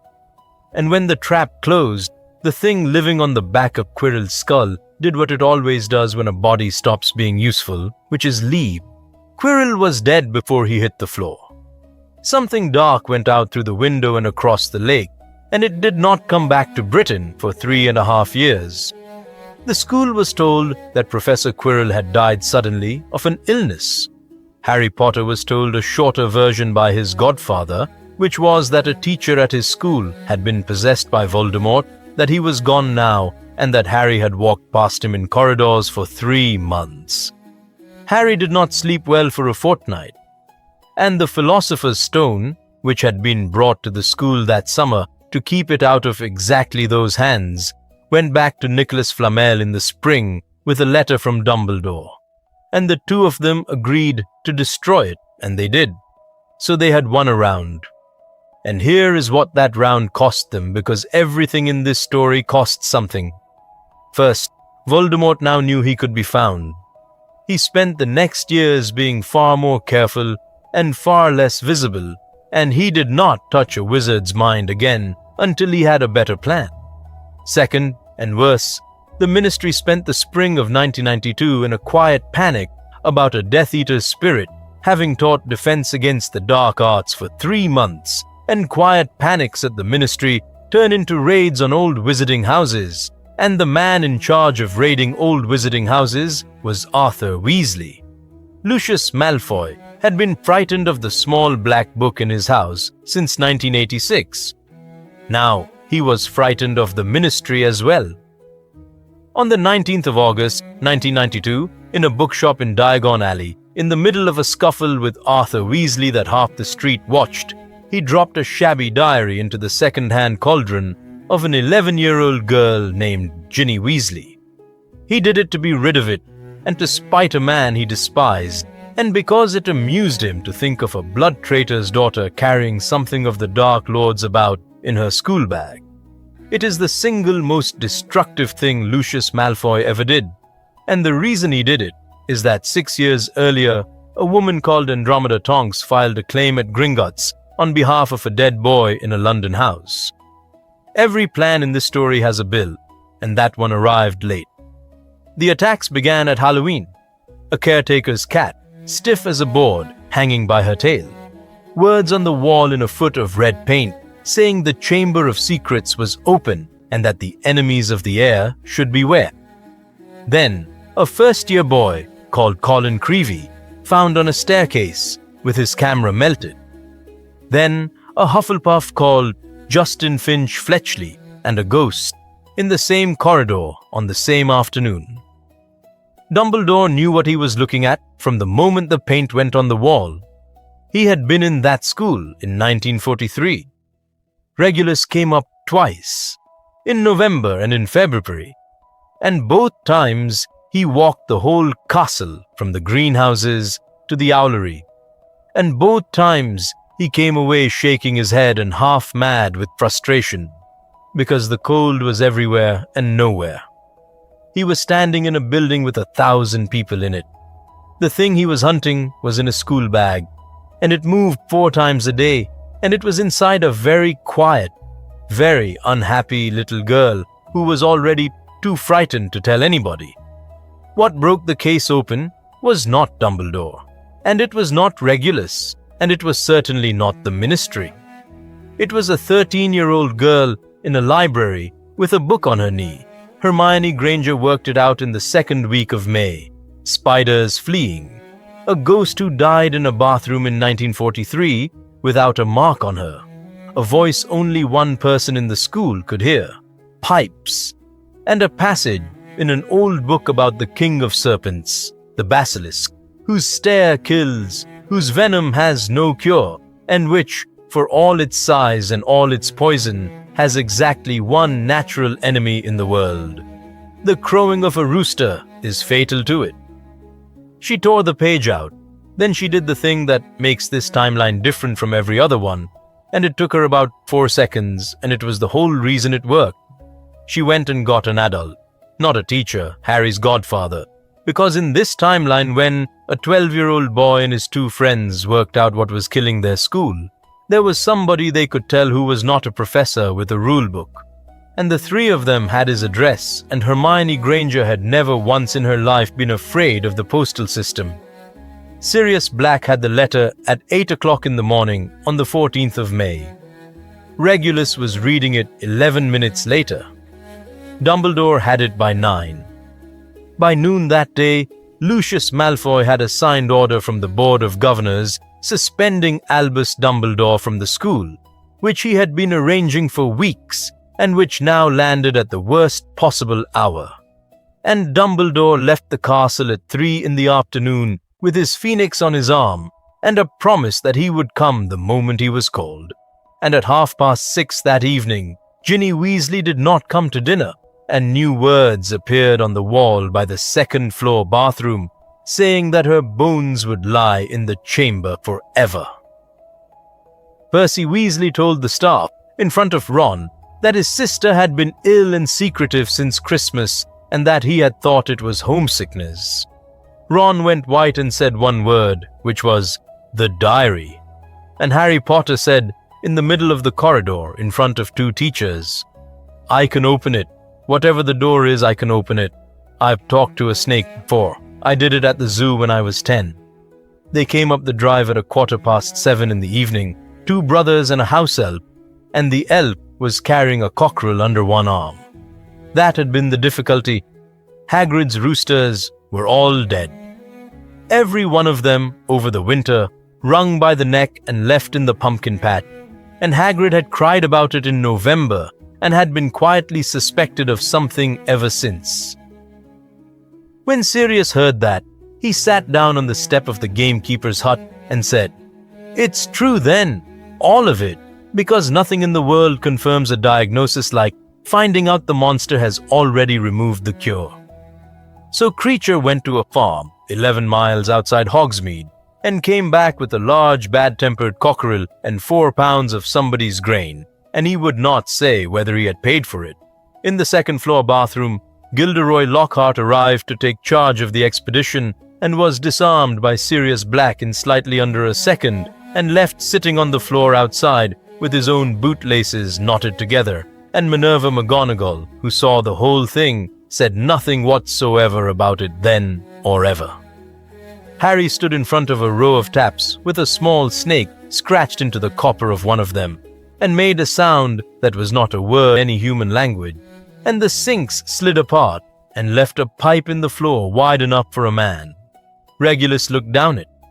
He had been waiting 14 years to look down something like that. "Absolutely not," said Sirius. "Not him. Reg, he's 12. "The inner door will be locked too," said Regulus. "It has been locked since Salazar Slytherin walked out of this castle, and there is one person in the country who can ask it to open, and he is standing next to you in his school jumper. I do not like it either.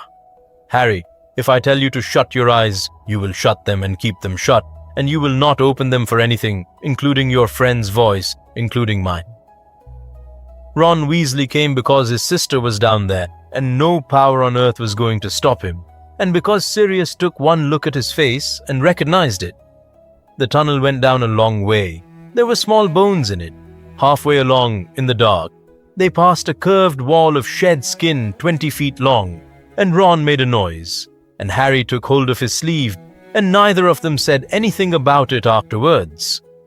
The inner door had serpents on it, with emeralds for eyes. Harry spoke to it. It opened.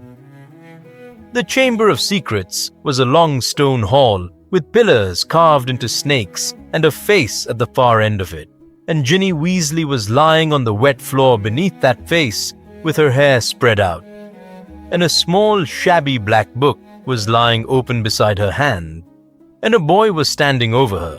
He was about 16, dark-haired, handsome, and slightly too clear at the edges, like something remembered rather than something present. "4 of you," he said pleasantly, "and an elf." She said there would be one boy. "You are a page in a diary," said Regulus. "I am the memory of the greatest wizard who ever lived, and I have been eating this little girl since October." Tom Riddle's eyes went over them and stopped, and something moved in his face. "Black? There were blacks in my house. Alphard, Cygnus. Which are you?" "Regulus." "And what did I do with you?" "You marked me at 16, said Regulus. "And you sent my elf into a lake to die for you, and I stole your locket, and it is in my pocket now. I want you to know that. Before this, I want you to know that you kept a piece of yourself in a gold locket, and a coward and a house elf took it out of your cave in 1979, and you never noticed, because you never once in your life thought about what a servant might do." Tom Riddle stopped smiling. Then he turned to the stone face and spoke, and the mouth of the statue slid open, and something enormous began to come out of it. Sirius shouted, "Eyes!" and every human being in that chamber shut their eyes, and after that there was no seeing anything at all, only sound. There was a wet, heavy dragging, and a smell like a butcher's, and the whole floor shook when it moved. Sirius was hit by something and went into a pillar and did not get up for a while, and afterwards it turned out he had broken 4 ribs and his left arm in 2 places. Regulus, on his knees with his eyes screwed shut, shouted, "Kreacher, now! Now!" And Kreacher, standing in the middle of a stone floor with a cockerel in his arms and a 60-foot serpent coming towards him and his eyes shut, as tight as an old elf can shut them, held the bird up over his head. The cockerel did not crow. Cockerels crow at first light, and it was 9 o'clock at night, and it was in the deepest cellar in Scotland. So Sirius Black, on his back with 4 broken ribs, in the dark, with his eyes closed, pointed his wand straight up and made a light. It was not a clever spell. It was the sort of thing you use to find a dropped knut under a sofa, only he put everything he had left into it, and for about 4 seconds the Chamber of Secrets filled up with a hard white glare like the sun coming over a hill. The cockerel, who was an ordinary bird with an ordinary opinion about mornings, crowed. The basilisk died with its head 11 feet from the elf. It did not die quietly. When it finally stopped, the sound of the last piece of it hitting the floor rolled round that hall for a long time, and then there was nothing but water dripping and a girl breathing badly, and Ron Weasley saying his sister's name over and over. Then Regulus opened his eyes and got up and walked to the head of the dead serpent and took hold of a fang the length of his forearm and broke it out of the jaw with his own hands. He carried it to the diary. Tom Riddle, 16 years old and going thin at the edges, as the girl on the floor came back to herself, said one word, which was, "Wait." Regulus did not wait. He drove the fang through the book, and ink came out of it like blood. And the boy who had been standing in the chamber came apart, in the middle of a scream that nobody in that room ever forgot. Ginny Weasley sat up and started to cry, and Ron got to her, and Harry put his robe over her shoulders because she was freezing, and for a moment it was over. "Harry," said Regulus, "come here. I need you to open something." He took the locket out of his pocket. He had carried it for 14 years. Dumbledore had kept it in a cabinet in his office for 12 of them, and had given it back that afternoon on the front steps of the school, before he left, with one sentence, which was, "If the hour comes, do not wait for me." The little gold shell with the green letter S lay in Regulus's scarred palm, and Harry looked at it and felt the cold come off it and did not want to touch it at all. "It will not open for a wizard's hands," said Regulus. "It is Slytherin's. Ask it." Harry hissed one soft syllable, and the locket sprang open like an eye. What came out of it was smoke, and then it was not smoke. It rose up out of the two little windows and stood over them, and it looked at Harry Potter for a long moment, and Regulus, watching, saw it hesitate in front of the boy the way a dog hesitates at a mirror. Then it turned and came for Regulus, because it knew him. It had lived in his pocket for 14 years. It knew about the corridor and his brother walking away. It knew about a promise he had kept for 7 days in October 1981. It showed him all of it at once, in the voice he used on himself at 4 in the morning, and it put its hands round his throat, and it was very much stronger than smoke has any right to be. Regulus Black went down on one knee with the thing on top of him, and the open locket in his left hand, and a basilisk fang in his right, and he drove the fang down through the gold. It went through the locket and through his left wrist, in the exact place where the dead men of the lake had crushed it 14 years before. The shade tore apart. The locket cracked in two like a nut, and something screamed and stopped. He did not tell them for the first minute. He sat back on the wet floor and put his hand over his wrist and told Harry to get Ginny up and told Ron to help his sister walk, and then he said, "Kreacher." The elf came. "Take the 3 children to the hospital wing," said Regulus. "All 3, and the elder one is not to argue with you. Then come back to me." And that is the difference between this night and the night in the cave. And it is the last thing this story has to say about how you should speak to the people who serve you. In 1979, he had told an elf to leave him, and the elf had come back anyway because a boy had forgotten one sentence. In 1993, he did not leave a gap in the order for Kreacher to find. He put the invitation in himself. Kreacher took them, and Kreacher came back in under half a minute, and by then, Regulus was lying on his side with his brother holding him up, and his hand had gone black to the second knuckle. Dumbledore reached the chamber 11 minutes after that, with a phoenix on his shoulder. The bird wept into the wound because that is what phoenixes do. Phoenix tears will close a wound in the moment it is made. They will not chase basilisk venom back out of a man's blood after 11 minutes, and everybody in that chamber understood the arithmetic at the same time, and nobody said it out loud. Regulus had 3 things left to do, and he was very organized about them. The first was for Sirius. "Tell Harry I was frightened the whole time," he said. "He will know what it means. He asked me about it when he was 11, and I have been thinking about my answer for 2 years. Then he said, "And tell the Granger girl it was her. Not the fang, not the bird. Her, in a library, with a book. She will want to argue about it. Do not let her." The second was for Dumbledore, and he made him come close. "When you go for the ring," said Regulus, "do not touch it. whatever it shows you, whoever it shows you. Professor, I drank 12 gobletfuls of a potion that made me believe I deserved to drown, and I know exactly what an old man looks like when he stands in a room for an hour, looking at a thing that promises him something. Send my brother. Send anybody. Do not go in alone, and do not put your hand out.